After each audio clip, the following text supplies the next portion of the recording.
टोक्यो के मरूफ बिजनेसमैन मोहम्मद रमज़ान के नए रेस्टोरेंट का इफ्तिताह 10 सफ़ीर पाकिस्तान हुआ। पीपल्स पार्टी जापान के सदर शाहिद मजीद एडवोकेट के अलावा कम्युनिटी की कसीर तादाद ने शिरकत की। इस मौका पर सफ़ीर पाकिस्तान ने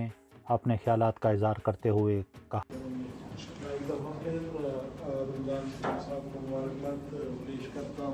और अल्लाह ताला से दुआ गो कि अल्लाह ताला इस मैच को भी कामयाब करेगा। आमिना संबंध जो हिंदू को करने को दो मैच का तो रमजान संबंध तरशी रेस्टोरेंट की संख्या صدیقさんに知り合ったのは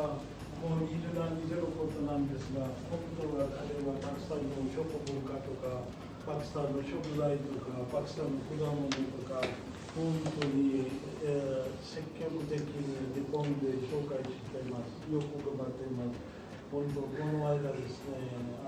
パキスタンのマンゴーにたくさんパキスタンから輸入して日本市場に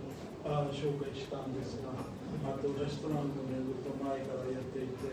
今日本当東京流通センターでも新しいシステムの開始、本当にとても喜ばしいことだと思います。関あゆみさんのおっしゃったように、ここにいらっしゃるお客さんがもうパキスタンの本当のカレーを味わえると思います。